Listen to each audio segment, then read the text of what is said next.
नमस्कार दोस्तों, स्वागत है आपका अपने YouTube channel target with MS में। आज हम बात करेंगे विज्ञान के एक टॉपिक सूक्ष्म जीव के बारे में। कल हमने जैसा कि भोजन के स्रोत के बारे में पढ़ा था, उससे पहले हमने पोषण पादपों में पोषण के बारे में पढ़ लिया है। 2 चैप्टर हम कर चुके हैं। अब अगला चैप्टर आता है सूक्ष्म जीव माइक्रो ऑर्गेनिज्म। माइक्रो ऑर्गेनिज्म से बात करने से पहले मैं आपको बता दूं, ये क्लास है वो रीट के लिए भी और थर्ड ग्रेड दोनों के लिए समान रूप से उपयोगी है। जैसा कि आप सभी को पता है, थर्ड ग्रेड एग्जाम जो 2012 का जो सिलेबस रखा गया था वो रखा गया था 6 से 10th, और ये सूक्ष्म जीव वाला है चैप्टर, वो केवल आपको 6th क्लास में ही मिलेगा। 7th में नहीं है, 8th में नहीं है, 9th में नहीं है, 10th में नहीं है, किसी क्लास में नहीं है, केवल 6th में। इसका मतलब 6 से 10th के सिलेबस में भी शामिल होगा और 6 से 8th के सिलेबस में भी शामिल होगा, मतलब दोनों में उपयोगी है।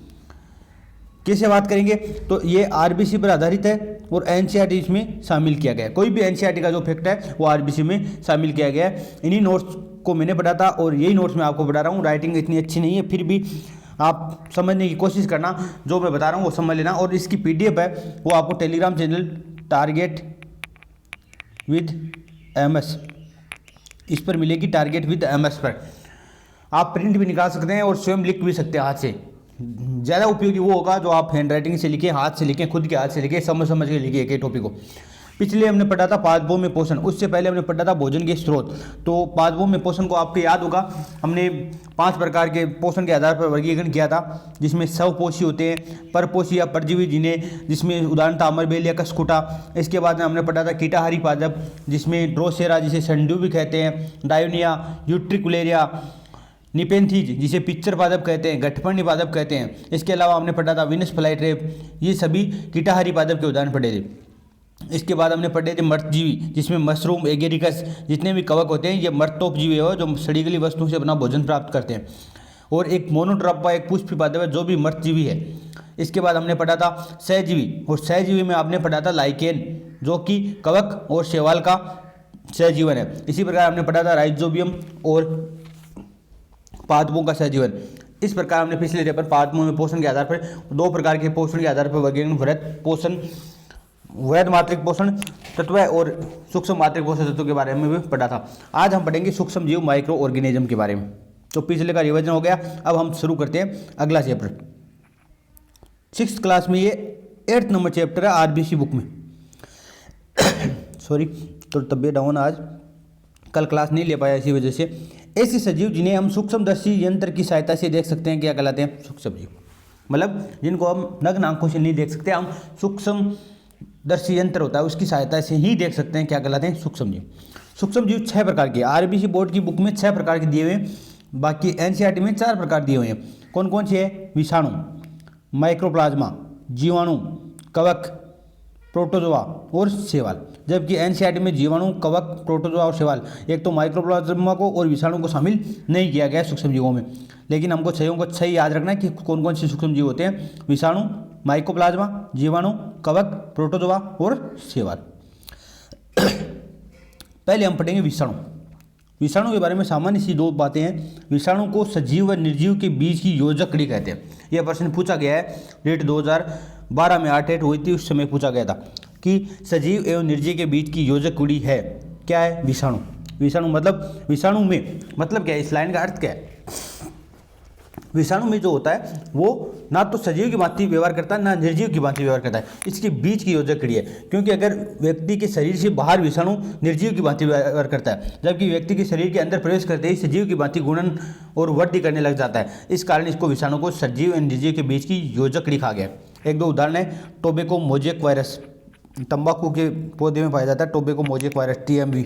ह्यूमन इम्यूनोडिफिशियंसी वायरस, HIV, जो कि एड्स में वायरस है, ये तंबाकू के पौधे में होता है टोबैको मोजेको वायरस। और ये HIV है,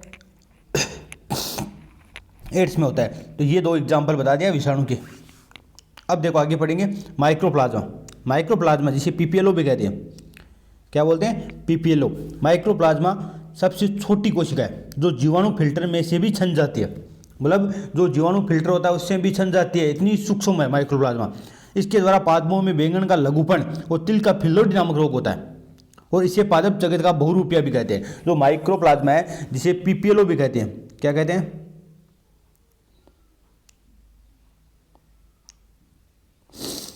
प्लोरो निमोनिया लाइक ऑर्गेनिज्म PPLO, इसे पादप जगत का बहुरूपीय या जोकर कहते हैं। क्या कहते हैं? पादप जगत का बहुरूपीय या जोकर है तो क्या है? माइक्रोप्लाज्मा है। ये जीवाणु फिल्टर में से भी बन जाती है। और इससे कौन कौन से रोग होते हैं? तो माइक्रोप्लाज्मा से कौन कौन से रोग होता है? तो बैंगन का जो लघुपन है, छोटी छोटी पत्तियां हो जाती है बैंगन की, और तिल का जो फिल्लोडी नामक रोग है, ये किससे होते हैं? माइक्रोप्लाज्मा से होते हैं या माइकोप्लाज्मा से होते हैं, ध्यान रखना। इसके बाद हम पढ़ेंगे जीवाणु। ये प्रोकैरियोटिक एक कोशिकीय जीव है। जो जीवाणु होते हैं वो एक कोशिकीय होते हैं और प्रोकैरियोटिक होती है। देखो प्रोकैरियोटिक यूकैरियोटिक क्या होते हैं? प्रोकैरियोटिक में जो केंद्रक के बाहर जो आवरण पाया जाता है वो आवरण नहीं पाया जाता। यूकैरियोटिक में केंद्रक के बाहर आवरण पाया जाता है और कोशिकांग है वो व्यवस्थित रूप से ढके हुए होते हैं। इसमें केंद्रक और जो केंद्रक का द्रव्य है, केंद्र द्रव्य, इसमें खुले होते हैं, नग्न अवस्था में पाए जाते हैं प्रोकैरियोटिक में, जबकि यूकैरियोटिक में झिल्ली से ढके होते हैं, दोहरी झिल्ली से ढके होते हैं। ये प्रोकैरियोटिक यूकैरियोटिक में फर्क है। प्रोकैरियोटिक में आते हैं जीवाणु आते हैं, नील शैवाल आते हैं और माइकोप्लाज्मा आते हैं। तो ये प्रोकैरियोटिक का जीवाणु और एक कोशिकीय, जैसे ई कोलाई, लैक्टोबैसिलस, ये जीवाणु के उदाहरण है। इसके बाद हम पढ़ेंगे कवक, जिसे बोलते हैं फफूंद या फंगी भी बोलते हैं। इसे फफूंद या फंगस भी कहते हैं। ये एक कोशिकीय से बहुकोशिकीय होते हैं, मतलब कुछ कवक एक कोशिकीय भी होते हैं, कुछ कवक बहुकोशिकीय होते हैं, सरल संरचना वाले होते हैं। इसमें उदाहरण देखो राइजोपस, जिसे ब्रेड मोल्ड कहते हैं। कवक का उदाहरण है राइजोपस, जिसे ब्रेड मोल्ड कहते हैं। पेनिसिलियम, एस्परजिलस, सूक्ष्म जीव होते हैं। इनकी कोशिकाओं में पर्णहरित नहीं पाया जाता, मतलब ये अपना भोजन स्वयं नहीं बना सकते, इसलिए ये अपना भोजन स्वयं नहीं बना सकते। कुछ कवक मर्तोपजीवी के रूप में, कल हमने पढ़ा था, जैसे मशरूम, एगेरिकस, इन सब के बारे में पढ़ा था। ये मर्तोपजीवी के रूप में सड़े गले कार्बनिक पदार्थों से अवशोषण की विधि द्वारा भोजन प्राप्त करते हैं, जैसे मशरूम, जिसे सांप की छतरी भी कहते हैं। कुछ कवक होते हैं जो पादपों एवं जंतुओं पर परजीवी के रूप में पाए जाते हैं। कुछ कवक है जो पादपों और जंतुओं पर परजीवी के रूप में, मतलब उसी उनसे होस्ट से, परपोषियों से भोजन ग्रहण करते हैं, ऐसे कवक भी पाए जाते हैं। अब एक चीज़ मैं आपको बता देता हूँ, जो आपने ये एस्परजिलस पढ़ा है, एस्परजिलस है, इसको बोलते हैं प्रयोगशाला की खरपतवार। क्या बोलते हैं? प्रयोगशाला की खरपतवार। यह भी आपको ध्यान में रखना है। अब देखो इससे कौन कौन से रोग होते हैं। तो देखो कवक से जो रोग होगा आगे भी आएगा, गेहूं की रस्ट नामक एक रोग होगा, वो भी कवक से होता है। गेहूं पर पक्सिनिया ग्रेमनिकाई टिटिकाई, मतलब काला कीट रोग होता है, जिसका नाम है रोग का पक्सिनिया ग्रेमनिस टिटिकाई, काला कीट रोग। और बाजरे पर स्केलोस्पिरा ग्रामीणकुला, मतलब जोगन रोग, बाजरे का जोगन रोग नाम सुना होगा आपने, और गेहूं का काला कीट रोग और बाजरे का जोगन रोग, ये दोनों रोग किससे होते हैं? कवक से होते हैं। आपको ध्यान रखना, गेहूं की रस्ट भी कवक से होती है, गेहूं का काला कीट रोग और बाजरे का जोगन रोग, मतलब बाजरा और गेहूं पर जितने भी रोग होते हैं वो कवक से होते हैं, आपको ध्यान में रखना है। पक्सिनिया ग्रेमनिका टिटिका रोग और स्केलोस्पिरा जोगन ग्रामीणकुला, जिसे जोगन रोग भी कहते हैं, ये दोनों किससे होते हैं? कवक से होते हैं। कुछ कवक शैवालों के साथ सहजीवी के रूप में पाए जाते हैं। ये लाइकेन सहजीवी सेवन पिछले चैप्टर में हमने पढ़ा था, पादपों पोषण के आधार पर। इसके बाद आते हैं प्रोटोजोआ, ये एक कोशिकीय जीव है, जैसे अमीबा है, पैरामीशियम है, ये प्रोटोजोआ के अंतर्गत आते हैं। और इसके बाद आते हैं शैवाल। शैवाल भी एक कोशिकीय से बहुकोशिकीय सरल संरचना वाले होते हैं, मतलब एक कोशिकीय भी हो सकते हैं, बहुकोशिकीय भी हो सकते हैं। शैवालों की उपस्थिति के कारण ही तालाबों, नदियों, पोखरों, नालों आदि का पानी हरा दिखाई देता है। मतलब शैवाल के वजह से ही, शैवाल तो आपने देखे होंगे, जैसे आपको देखो जो खेलियाँ बनी हुई होती हैं उनमें, तालाबों में, नदियों में हरा हरा शैवाल तैरते हुए दिखाई देंगे वो आपके। तो इनका पानी वो हरा क्यों दिखाई देता है? तो शैवाल की वजह से। अब देखो जो क्लेमाइडोमोनास और क्लोरेला है, ये दोनों शैवाल है, वो यूकैरियोटिक है, एक कोशिकीय। कौन कौन से है? क्लेमाइडोमोनास और क्लोरेला, यूकैरियोटिक एक कोशिकीय जीव शैवाल है। जबकि स्पाइरोगायरा और यूलोथ्रिक्स है, ये यूकैरियोटिक तो है लेकिन बहुकोशिकीय। मैंने कहा क्या, ये एक कोशिकीय से बहुकोशिकीय सरल संरचना वाली, मतलब एक कोशिकीय भी हो सकते हैं, बहुकोशिकीय भी हो सकते हैं कुछ। तो कौन कौन से?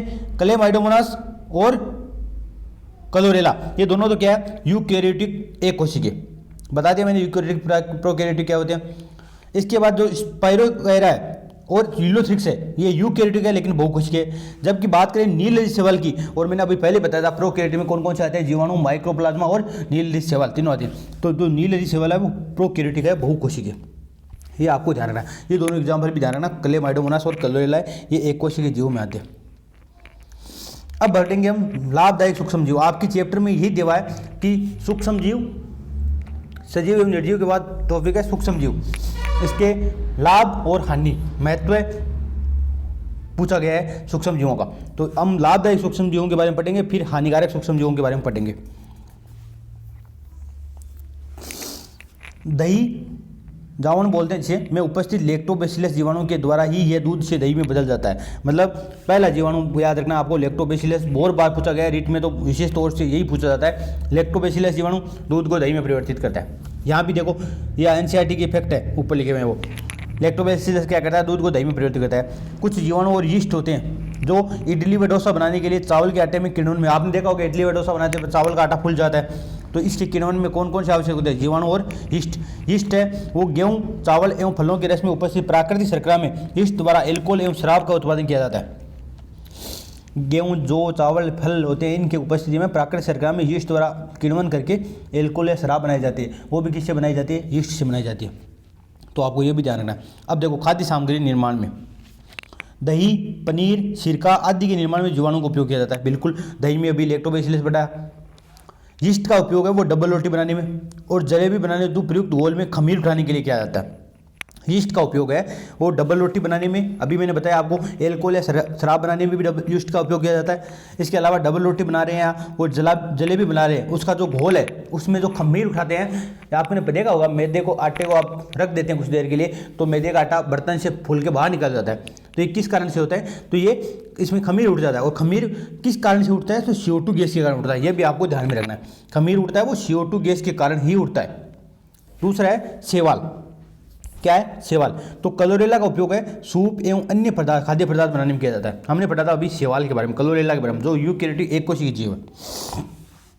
तो क्लोरेला का उपयोग है वो सूप एवं अन्य खाद्य पदार्थ, मतलब कुछ सूप बनाने और अन्य खाद्य पदार्थ बनाने में क्लोरेला शैवाल का उपयोग किया जाता है। क्लोरेला निम्न खाद्य सामग्री का उपयोग आइसक्रीम बनाने में किया जाता है। तो आइसक्रीम, सूप और अन्य खाद्य पदार्थ बनाने में किसका उपयोग किया जाता है, क्लोरेला का। और यीस्ट का उपयोग डबल रोटी बनाने और खमीर उठाने के लिए किया जाता है। जैसे जलेबी, डबल रोटी, इनके बनाने के लिए जो घोल होता है उसमें खमीर उठाने के लिए किसका उपयोग किया जाता है, तो यीस्ट का उपयोग किया जाता है। शराब के लिए यीस्ट का उपयोग किया जाता है। औषधि निर्माण में कुछ औषधियाँ बनाने में भी उपयोग किए जाते हैं सूक्ष्म जीवों का। जैसे क्लोस्ट्रिडियम बोटुलिनम नामक जीवाणु से विटामिन B12 प्राप्त किया जाता है। क्लोस्ट्रिडियम बोटुलिनम नामक जीवाणु से विटामिन B12 प्राप्त किया जाता है। तो ये नुकसानदेह भी है। क्लोस्ट्रिडियम बोटुलिनम तो एक ऐसा हानिकारक सूक्ष्म जीव है कि इसकी वजह से व्यक्ति की मृत्यु तक हो जाती है। जैसे फूड पॉइजनिंग होता है वो इसमें यही होता है। तो इस जीवाणु से विटामिन B12 प्राप्त किया जाता है। इसके बाद एंथ्रेक्नोइड बेसिलाई नामक जीवाणु से रोग प्रतिरोधक पदार्थ तैयार किया जाता है। एंथ्रेक्नोइड जो बेसिलाई है इससे रोग प्रतिरोधक पदार्थ तैयार किया जाता है। यह भी बढ़िया चीज़ है। पेनिसिलियम नामक कवच से पेनिसिलिन नामक जीवन रक्षक औषधि बनाई जाती है। इसका उपयोग टीके व प्रतिजीवी के रूप में किया जाता है। और पेनिसिलियम की खोज की थी 1929 में अलेक्जेंडर फ्लेमिंग ने। किसने की थी, अलेक्जेंडर फ्लेमिंग ने 1929 में पेनिसिलिन की खोज की थी। और यह पेनिसिलियम नोटेटम नामक कवक से प्राप्त की जाती है। तो आपको इतना ध्यान रखना है, पेनिसिलियम नामक कवक से पेनिसिलिन नामक जीवन रक्षक औषधि बनाई जाती है, पेनिसिलिन नामक। और इसको पूरा नाम है पेनिसिलियम नोटेटम नामक कवच से पेनिसिलिन नामक जीवन रक्षक औषधि बनाई जाती है। इसके अलावा देखो जो स्ट्रेप्टोमाइसिन है, टेट्रासाइक्लिन है, एरिथ्रोमाइसिन है, ये तीनों जो दवाइयाँ हैं, औषधियाँ हैं, ये किससे बनाई जाती है, तो ये सूक्ष्म जीवों से बनाई जाती है। इसके बाद जैविक नाइट्रोजन स्थिरीकरण में भी सूक्ष्म जीवों का महत्वपूर्ण उपयोग है। जीवाणु की कई प्रजातियों का अन्य सूक्ष्म जीवों द्वारा वातावरण में उपस्थित नाइट्रोजन को पादपों में उपयुक्त यौगिक में रूपांतरित करने की प्रक्रिया नाइट्रोजन स्थिरीकरण या नाइट्रोजन यौगिकीकरण कहलाती है। मतलब वातावरण में बहुत सारी नाइट्रोजन है लेकिन पादप इसको सीधा ग्रहण नहीं कर पाते हैं। तो इसके लिए क्या करते हैं, तो पादपों में कुछ जीवाणु होते हैं जो इस नाइट्रोजन को नाइट्रोजन की यौगिकों में चेंज कर देते हैं, परिवर्तित कर देते हैं। और इन नाइट्रोजन यौगिकों को पादप ग्रहण कर लेते हैं। जैसे दलहनी पौधे होते हैं, जैसे मूंग, मोर, चना, मटर की जड़ गुलिकाओं में रूट नूडल्स होती है, उनमें राइजोबियम जीवाणु पाया जाता है। और ये वायुमंडल की नाइट्रोजन को नाइट्रेट NO3- में बदलने में सहायक है। और इस NO3- को पादप ग्रहण कर लेते हैं। तो यही तो वजह है किस में पाया जाता है, राइजोबियम जीवाणु। तो राइजोबियम जीवाणु है वो दलहनी फसलों में पाया जाता है। कौन सी फसलों में पाया जाता है, दलहनी फसलों में पाया जाता है, जड़ गुलिकाओं में पाया जाता है राइजोबियम जीवाणु। ये नाइट्रोजन N2 को NO3- में बदल देता है और जिसकी वजह से ये राइजोबियम जीवाणु ये नाइट्रो को NO3 माइनस में बदल देता है और NO3 माइनस को बाद हम ग्रहण कर लेते हैं।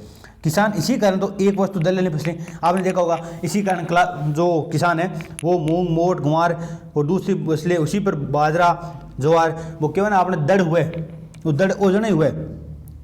इस वजह से क्या है, एक साल में दलहनी फसलों में राइजोबियम नाइट्रोजन का स्थिरीकरण कर देता है। तो अगले साल हम, क्योंकि जो बाजरा है, ज्वार, इनमें राइजोबियम जीवाणु नहीं पाया जाता, केवल मूंग, मोट, ग्वार, बाजरा इसमें पाया जाता है, बाजरा और ज्वार में नहीं पाया जाता। इसलिए एक बार दलहनी फसलें बोल देते हैं और दूसरी बार अनाजी फसलें बोल देते हैं, यही कारण है। अब कुछ चीज़ें ये है, ये भी NCERT की फैक्ट है, इनमें आपको ध्यान में रखना है। लुईस पास्चर ने किण्वन की खोज की थी, कब की थी? 1857 में। लुईस पास्चर ने किण्वन की खोज किसने की? तो 1857 में लुईस पास्चर ने की थी। एडवर्ड जेनर ने 1798 में चेचक के टीके का आविष्कार किया था। सर्वप्रथम चेचक के टीके का आविष्कार किया गया, प्रथम टीका यही था, चेचक का टीका 1798 में एडवर्ड जेनर ने किया था। रॉबर्ट कोच ने 1876 में बेसिलस एंथ्रेसिस नामक जीवाणु की खोज की, जो एंथ्रेक्स रोग का कारण है। एंथ्रेक्स रोग जीवाणु द्वारा होता है। जो एंथ्रेक्स रोग है, एंथ्रेक्स नामक जीवाणु से होता है एंथ्रेक्स रोग, जो बेसिलस एंथ्रेक्स नामक जीवाणु से होता है। कौन सा? एंथ्रेक्स रोग। तो एंथ्रेक्स रोग की खोज करने वाला कौन थे? Robert Koch. इसीलिए इनको, रॉबर्ट कोच को भी आधुनिक जीवाणु विज्ञान के जनक भी कहे जाते हैं। रॉबर्ट कोच कुछ मानते हैं, लेकिन अभी रॉबर्ट कोच को कि आधुनिक जीवाणु विज्ञान के जनक है, लेकिन जीवाणु विज्ञान के जनक तो ल्यूवेनहोक को माना जाता है। वैसे हुमस निर्माण में जीवाणु के द्वारा पत्तियां, गोबर, अन्य अवशिष्ट पदार्थ अपघटित होकर हुमस में बदल जाते हैं। इस कारण मृदा उपजाऊ हो जाती है। हुमस के कारण मृदा उपजाऊ होती है, खाद बन जाती है, उसके वजह से हुमस में गई वजह से मृदा उपजाऊ हो जाती है। उसके बाद है टूथपेस्ट बनाने में, तो जेंथोमोनास कैम्पेस्ट्री, नाम याद रखना, जेंथोमोनास कैम्पेस्ट्री नामक सूक्ष्मजीव का उपयोग टूथपेस्ट बनाने में किया जाता है। जो हम टूथपेस्ट बनाते हैं उसमें जेंथोमोनास कैम्पेस्ट्रिस का नामक सूक्ष्मजीव का उपयोग किया जाता है, ये आपको ध्यान में रखना है। हानिकारक सूक्ष्मजीव, ये जेंथोमोनास वाला पूछा नहीं गया है, ये पूछा जा सकता है। रोग उत्पन्न करने वाले सूक्ष्मजीव है, रोग उत्पन्न करने वाले सूक्ष्मजीवों में रोगाणु कहते हैं। जो रोग उत्पन्न करते हैं ऐसे सूक्ष्मजीव क्या कहलाते हैं? रोगाणु। एंथ्रेक्स मनुष्य एवं गायों में सूक्ष्मजीवों से होने वाला भयानक रोग है एंथ्रेक्स। गाय में खुरपका और मुंहपका वायरस द्वारा होता है। देखो, एंथ्रेक्स रोग है, मनुष्य एवं जंतुओं में दोनों में होता है, और सूक्ष्मजीवों से होने वाला भयानक रोग है एंथ्रेक्स रोग। इसके अलावा बात करें तो गाय में खुरपका होता है और मुंहपका, ये दोनों रोग किससे होते हैं? वायरस से। खुरसड़ो आ गयो, अपन कहवा खुरसड़ो आ गयो, मुआव आ गयो, मुँह पका तो बोलते हैं मुआव, खुरपका को बोलते हैं खुरसड़ो। तो ये सब दोनों किससे होते हैं? वायरस से। और नींबू का कैंकर रोग किससे होता है? जीवाणु जनित। अभी मैंने बताया था गेहूं की रस्ट कवक जनित, भिंडी का पित्त शीरा मोजेक वायरस जनित। तो ये ध्यान रखना आपको, नींबू का कैंकर रोग किससे होता है? तो जीवाणु से। गेहूं की रस्ट कवक से, भिंडी का पित्त शीरा मोजेक रोग तो वायरस से। ये आपको ध्यान में रखना है। खाद्य पदार्थों को हानि पहुंचाता है, बिल्कुल सही बात है, ये भी एक हानिकारक ही है, इसके हानियाँ भी है। खाद्य पदार्थों को विषाक्त करना, देखो अभी मैंने बताया था क्लोस्ट्रिडियम बोटुलिनम नामक जीवाणु से खाद्य पदार्थ को विषाक्त कर देती है, जिसलिए इन्हें ग्रहण करने वाले उल्टी दस्त होते हैं और कभी कभी मृत्यु भी हो जाती है। ये क्लोस्ट्रिडियम बोटुलिनम नामक जीवाणु कहाँ पाया जाता है? तो जो डिब्बाबंद भोज्य पदार्थ होते हैं, जैसे आपको आपने देखा होगा जो रसगुल्ले होते हैं डिब्बाबंद भोज्य पदार्थ में आते हैं, दूध से बने जितने भी सामान हैं उनको डिब्बाबंद भोज्य पदार्थ के नाम से जाना जाता है। और उन डिब्बाबंद भोज्य पदार्थ में अगर हल्की सी भी ऑक्सीजन रह गई तो वहाँ पे क्लोस्ट्रिडियम बोटुलिनम, या कुछ समय मान लो जैसे अगर एक्सपायर डेट ओवर हो गई और आप अगर एक्सपायर डेट ओवर होने के बाद खरीदते हैं, तो मेरा एक सुझाव है आप थोड़े एक्सपायर डेट देख के ही खरीदे। कोई डिब्बाबंद अगर भोज्य पदार्थ खरीद रहे हैं, जैसे आप रसगुल्ले खरीद रहे हैं, पनीर खरीद रहे हैं और कुछ भी खरीद रहे हैं, दूध से बने जो आइटम होते हैं ये खरीद रहे हैं, जो डिब्बे में फेंक आते हैं उनको आप एक्सपायर डेट से ज़्यादा नहीं खरीदें, बाद में नहीं खरीदें, क्योंकि एक्सपायर डेट अगर निकलने के बाद इसमें क्लोस्ट्रिडियम बोटुलिनम नामक जीवाणु वृद्धि करने लग जाता है, क्योंकि ये अवायवीय जीवाणु है, इसको ऑक्सीजन की आवश्यकता ही नहीं होती, तो ये वृद्धि करने लग जाता है। और जब इसकी वृद्धि हो जाती है तो अब उसको खाने पर, आपने अभी सुना होगा कुछ दिनों पहले कोरोना के समय से, एक लक्ष्मणगढ़ में एक शायद गाँव पड़ता है, कौन सा गाँव है, वहाँ एक शादी में 10 लोगों की मौत हो गई थी। किसकी वजह से? इसकी वजह से, क्योंकि कोई क्या पनीर खराब आ गया था या कुछ जो खराब आ गया था, उस वजह से 10 जनों की मौत हो गई और शायद काफ़ी को नुकसान हुआ था। तो हमने सुना होगा कोरोना के समय में। तो ये क्या होता है, विषाक्त हो जाते हैं, फूड पॉइजनिंग बोलते हैं, जैसे हम बोलते हैं फूड पॉइजनिंग, तो इसी की वजह से होती है फूड पॉइजनिंग। तो आपको ये ध्यान रखना है, सामान्य बात है, याद भी रखना है और ध्यान भी रखना है। बहुमूल्य वस्तुओं को नष्ट भी कर देते हैं जीवाणु या जो सूक्ष्म जीव है। कपड़े, कागज, लकड़ी, चमड़ा आदि से बनी सभी प्रकार के बहुमूल्य वस्तुओं को सूक्ष्म जीव खराब कर देते हैं, जिससे उनकी गुणवत्ता कम हो जाती है। बिल्कुल सही बात है। इसके अलावा अब पढ़ेंगे हम खाद्य परीक्षण। मतलब हमने पढ़ लिया सूक्ष्म जीवों के लाभ पढ़ लिए, सूक्ष्म जीवों की हानियाँ पढ़ ली, लाभदायक सूक्ष्म जीव कौन से हैं, हानिकारक सूक्ष्म जीव कौन से हैं। अब हम पढ़ेंगे इनका परिरक्षण कैसे कर सकते हैं हम। तो परिरक्षण करने के भी कुछ उपाय हैं। पहला है शीतलन, रेफ्रिजरेशन। ये सबको पता है, हम फ्रिज में रख देते हैं कोई वस्तु तो जल्दी से खराब नहीं होती, तो ये भी पहला उपाय है। रेफ्रिजरेशन प्रक्रिया में तापमान कम होता है, आपको भी पता है शीतलन में तापमान कम होता है। कम ताप पर सूक्ष्म जीवों की जैविक क्रिया दर में अत्यधिक कमी आ जाती है, जिससे इनकी वृद्धि नहीं होती। अतः रेफ्रिजरेटर के अंदर रखने पर खाद्य सामग्री जल्दी खराब नहीं होती। कम ताप पर खाद्य पदार्थों को रखने की विधि को रेफ्रिजरेशन से शीतलन कहते हैं। आजकल किसान एवं व्यापारी फसलों, सब्जियों आदि खाद्य पदार्थों को लंबे समय तक सुरक्षित रखने के लिए शीतगृह, कोल्ड स्टोरेज का उपयोग करता है। किसका उपयोग करता है? शीतगृह। मतलब हम तो घर में फ्रिज में रख देते हैं कोई वस्तु जो खराब नहीं होती, लेकिन किसान इतना मतलब अनाज वगैरह, इतना टमाटर वगैरह जो इतनी बड़े होते हैं, जैसे टमाटर रखने हैं उनको, तो हम तो फ्रिज में रख देंगे, लेकिन इतने टमाटर थोड़ी रख पाएगा। तो इनके लिए कोल्ड स्टोरेज होते हैं, जिन्हें शीतगृह कहते हैं, इनमें रखा जाता है। इसके बाद दूसरे है निर्जमीकरण। ये भी आपको ध्यान में रखना है। स्टेलाइजेशन। स्टेलाइजेशन क्या है? इंजेक्शन की सीरीज और सुई को उबलते जल में गर्म कर रोगाणुमुक्त करने की प्रक्रिया निर्जमीकरण। मतलब जर्म से निर्जमीकरण कर रहे हैं हम, जर्म को हटा रहे हैं। मतलब जो निर्जमीकरण का मतलब हो गया रोगाणु रहित कर रहे हैं। किसको? जैसे इंजेक्शन की सीरीज है, सुई है, इनको जल में गर्म करके रोगाणु मुक्त करने की प्रक्रिया क्या कहलाती है? निर्जमीकरण। ऑपरेशन के लिए प्रयोग में ली जाने वाले औजारों में सामग्री को सूक्ष्म जीवों से मुक्त कराने में ऑटोक्लेव नामक यंत्र का उपयोग किया जाता है, जो प्रेशर कुकर की भांति कार्य करता है। एक जो ऑपरेशन के लिए जो उपयोग करते हैं ये औजार जो भी, तो इनके लिए ऑटोक्लेव नामक यंत्र का उपयोग किया जाता है। पराबैंगनी अल्ट्रावायलेट किरणों द्वारा भी वस्तुओं को रोगाणु किया जाता है। तो निर्जमीकरण के लिए तीन है। एक तो गर्म जल में रोगाणु निर्जमीकरण कर सकते हैं। ऑटोक्लेव यंत्र होता है जिसमें ऑपरेशन के लिए प्रयोग किए जाने वाले औजार का सूक्ष्म जीवों से मुक्ति दिलाई जाती है। और एक पराबैंगनी अल्ट्रावायलेट किरणों से भी होता है। इसके बाद आता है पाश्चुरीकरण, जिसकी खोज की थी लुईस पास्चर ने। पाश्चुरीकरण की खोज किसने की? Lewis pasture. किण्वन की खोज किसने की? पास्चर ने, लुईस पास्चर ने। तो ये भी आपको ध्यान में रखना। डिब्बों व बोतलों में बंद दूध व अन्य खाद्य पदार्थों को डिब्बों में अथवा बोतलों में भरने से पहले दूध का पाश्चुरीकरण किया जाता है। पाश्चुरीकरण का मतलब हो गया, इसको अगर 60 डिग्री सेंटीग्रेड पर आप तापमान पर ताप करें तो आपको 30 मिनट तक गर्म करना है, और अगर 70 डिग्री सेंटीग्रेड पर तापमान पर गर्म करें तो 15 से 30 सेकंड तक गर्म करना है। यह प्रश्न बार बार पूछा जाता है। इसमें 70 डिग्री सेंटीग्रेड है तो यहाँ कुछ 11.5 मानते हैं और 61.5 मानते हैं। ये आपको थोड़ा, अगर आप लेवल पे पढ़ोगे तो यह आपके आरबीसी बुक में इतना ही दिया हुआ है। अगर आप किसी वस्तु को 60 डिग्री सेंटीग्रेड पर तापमान पर गर्म करें तो आपको कितने समय तक गर्म करना है? तो 30 मिनट तक गर्म करना है। और अगर 70 डिग्री सेंटीग्रेड तापमान पर गर्म करें तो आपको 15 से 30 सेकंड तक ही गर्म करना है। तो ये गर्म करके 2-3 बार इसको ऐसे करेंगे तो ये हानिकारक सूक्ष्म जीव नष्ट हो जाएंगे। और ये नष्ट करने की प्रक्रिया क्या कहलाती है? पाश्चुरीकरण कहलाती है। ये आपको ध्यान में रखना है। इसके बाद है निर्जलीकरण। खाद्य पदार्थों को जल से निकाल दिया जाता है। मतलब इसको निर्जलीकरण, जल रहित कर दिया जाता है। खाद्य पदार्थों से जल को निकाल दो तो जल्दी खराब नहीं होंगे। उबाल कर खाद्य पदार्थों को उबाल कर उसमें उपस्थित सूक्ष्म जीव नष्ट किया जाता है। जैसे दूध, जल, इनको उबाल कर भी, पहले जल को उबाल कर पीना चाहिए तो इससे सूक्ष्म जीव नष्ट हो जाते हैं। कुछ रसायनों का उपयोग करके भी हम सुरक्षित कर सकते हैं, खाद्य परिरक्षण कर सकते हैं। जो खाद्य पदार्थों को परिरक्षण में मदद करते हैं वे परिरक्षक कहलाते हैं। क्या कहलाते हैं? परिरक्षक। जो खाद्य पदार्थ के परिरक्षण में मदद करते हैं, परिरक्षक, जिसमें सोडियम बेंजोएट, कार्बन मेटाबाइसल्फेट का उपयोग शरबत, स्क्वाश, केचप आदि के परिरक्षण किया जाता है। जैसे सोडियम बेंजोएट, जैसे हम शर्करा का प्रयोग करते हैं, जैसे आपने देखा होगा, तो सोडियम बेंजोएट और पोटेशियम मेटाबाइसल्फेट है, इन दोनों का उपयोग, रसायनों का उपयोग किया जाता है शरबत, स्क्वाश और केचप आदि के परिरक्षण। नमक, शक्कर, तेल व सिरके का उपयोग, तो मांस, अचार, जैम, जेली और सब्जियों के परिरक्षण में नमक, शक्कर, तेल व सिरके आपने देखा होगा, सिरके का उपयोग अचार में किया जाता है, जिससे अचार जल्दी से खराब नहीं होता, तो इनका अचार में उपयोग किया जाता है। ये हो गया आपके। इसके बाद है सूक्ष्म जीव नाशक पदार्थ भी होते कुछ, जैसे फिनाइल।